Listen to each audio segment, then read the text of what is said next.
जी अता थी पवे जे आवाज अचण जी अता थी पवे जे जहां जे अचण जी अता थी पवे मुझे दर्द सदी मुझे सौदन सदी जड़ दवा थी पवे जे जहां जे अचण जी अता थी पवे जे अहां जे अचण मुझे दर्द सदी मुझे सौदन सदी जड़ दवा थी पवे जे अहां जे अचण जी अता थी पवे जे अहां जे अचण बिन हकीम अगर लाए लाजो कयो बिन हकीम अगर ला इलाजा कयो आओ एहसान कर आओ एहसान कर आओ एहसान कर मन शफा थी पवे जे अहां जे अचण जी अता थी पवे जे अहां जे अचण जी अता थी पवे मुझे दर्द सदी मुझे सूरन सदी जड़ी दवा थी पवे जे अहां जे अचण जी अता थी पवे जे अहां जे अचण यही पैगाम तो वट पुजाया पिरी यही पैगाम तो वट पुजाया पिरी मुँह जो हर एक अखर मुँह जो हर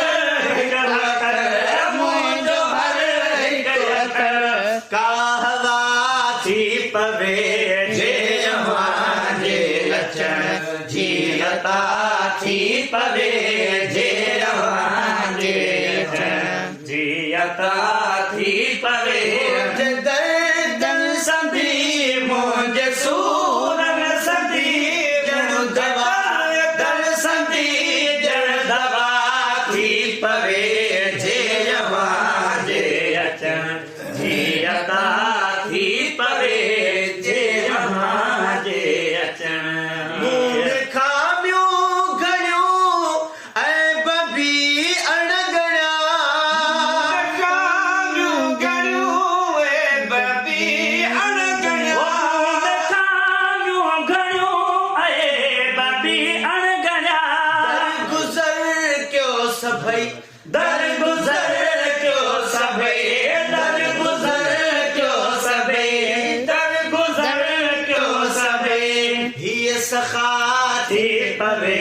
जे अहां जे अचण जी अता थी पवे जे अहां जे अचण जी अता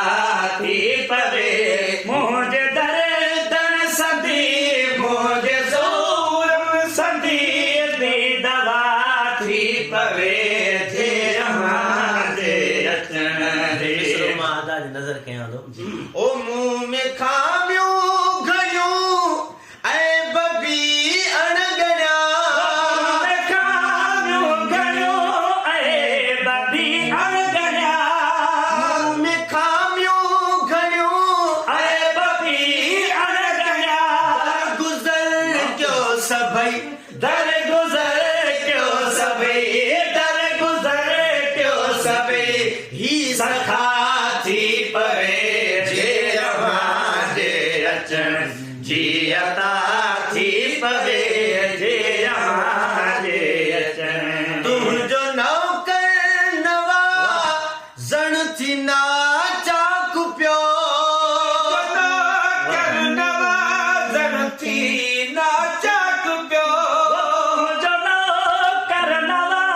ज़ण थी नाचाक पियो चाक थी दो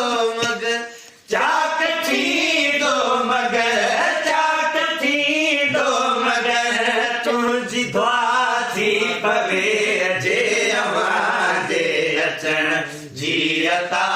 थी पवे जे अरे सराहे हे खुदा।